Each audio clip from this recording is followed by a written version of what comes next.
In the long twilight of King David's reign, when the glory of Israel stood at its height, yet trembled beneath the weight of human frailty, there emerged a figure whose name, though barely whispered in the pages of Scripture, carries the quiet gravity of tragedy. Amasa, commander, cousin, rebel, and loyalist, a man who stood at the crossroads of family, kingdom, and fate. His story is not one of triumph, but of the fragile threads that bind power and loyalty in a kingdom born of faith and blood. To understand Amasa, one must first see the world he lived in, a world where kingship was new, where the tribes of Israel still remembered the days before monarchy, when each clan fought its own battles, and every leader rose from among his kin.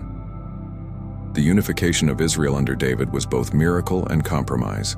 12 tribes, each with its own pride and history, brought together under one crown. But the unity was fragile.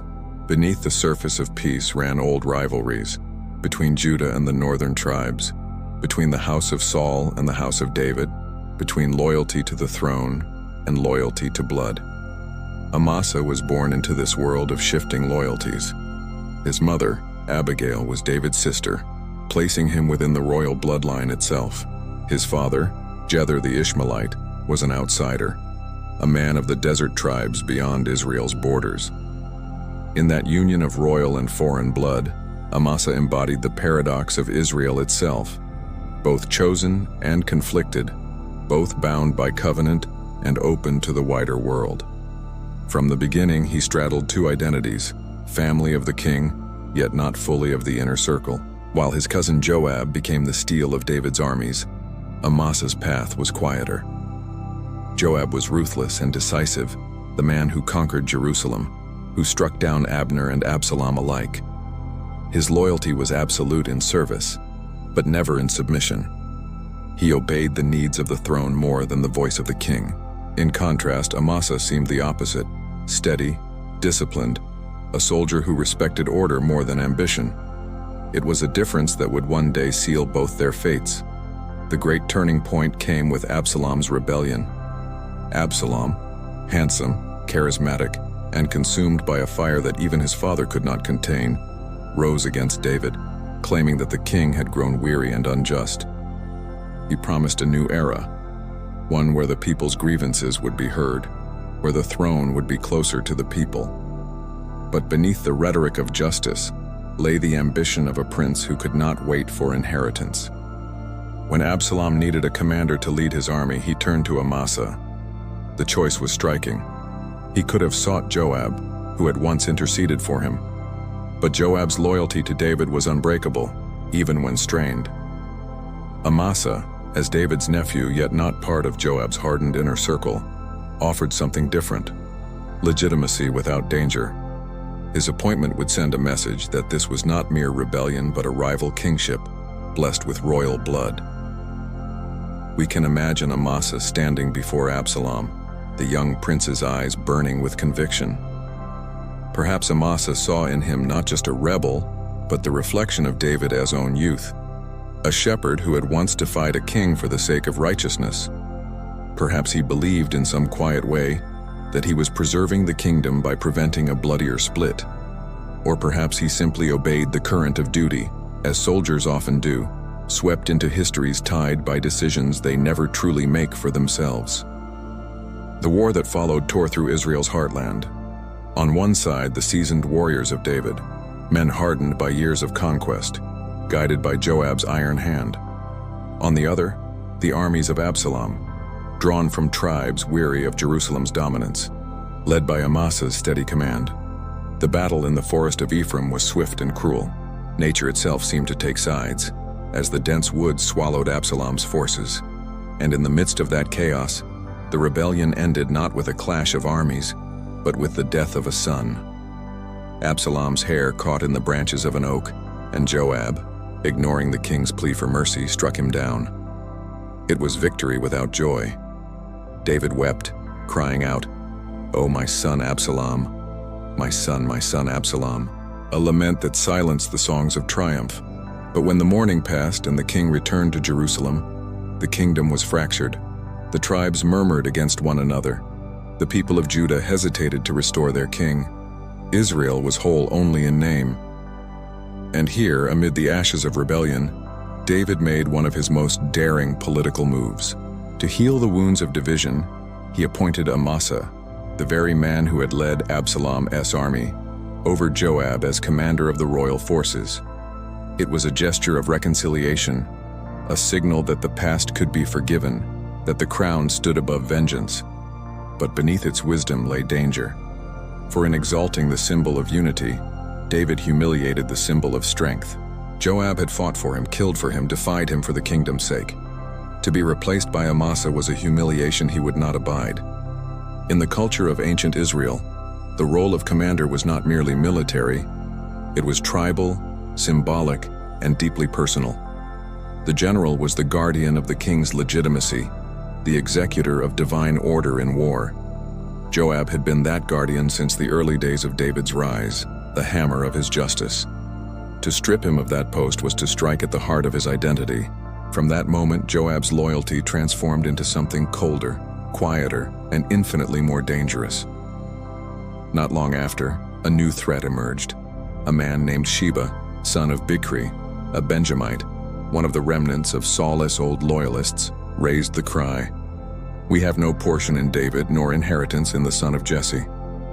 Once more, the fragile unity of Israel splintered. Rebellion, it seemed, was never more than a breath away. David, weary but resolute, ordered Amasa to assemble the men of Judah within 3 days and pursue Sheba before his defiance spread. But 3 days passed and Amasa did not return. Perhaps he struggled to rally the tribes, still distrustful of a former rebel. Perhaps his caution delayed him. Or perhaps he hesitated, unsure how to balance his new authority against the shadow of Joab. Whatever the reason, his delay cost him dearly. When the time came, David turned to Joab's brother Abishai, commanding him to chase Sheba instead. But Joab, ever watchful, took matters into his own hands. He rode with the men, his eyes fixed on the path ahead, and on the man who now stood between him and his old power. At Gibeon, the two forces met. It was an ancient site of conflict, where Abner had once fallen by Joab's hand years before. History, it seemed, had come full circle. Amasa approached, perhaps still unaware that his cousin bore murder in his heart. Joab greeted him with warmth, a soldier's embrace, taking his beard in the gesture of kinship. But in his other hand was a dagger, small and sharp. In a single motion he struck. The blow tore Amasa open, and his entrails spilled upon the road. So sudden, so final, the act was almost ritual. The army froze, horror-stricken, as Joab's voice thundered, "Whoever is for David, follow Joab." And the men did. Amasa's body lay where it fell, the dust of the road drinking his blood. A soldier dragged it aside and covered it with a cloak, so the army could pass without looking upon their fallen commander. His death, swift and unceremonious, became the price of peace, restored through fear. In that moment, Joab reclaimed command, not by royal decree but by sheer force of reputation. David, though grieved, did not challenge him. Perhaps he feared another fracture in the army, or perhaps he knew that Joab's blade had cut more deeply than he could heal. The pursuit of Sheba continued and the rebellion ended, but the moral wound remained, festering in the silence of the court. And so Amasa, the reconciler, vanished from history's stage as abruptly as he entered it. His name would appear only in passing in the scriptures, overshadowed by the thunder of Joab's deeds and the lamentations of David's reign. Yet his story reveals something deeper about the ancient world, a truth that echoes through every age of power. For Amasa represents the peril of virtue caught between ambition and loyalty. In the ancient Near Eastern world, kingship was not merely political, it was divine. The general was both servant and symbol of the king's favor. To lose that favor was to lose one's very identity. And yet, the command David gave Amasa, to heal a divided people, was impossible in a nation still bleeding from rebellion. His appointment was a gesture of peace made in a time of swords.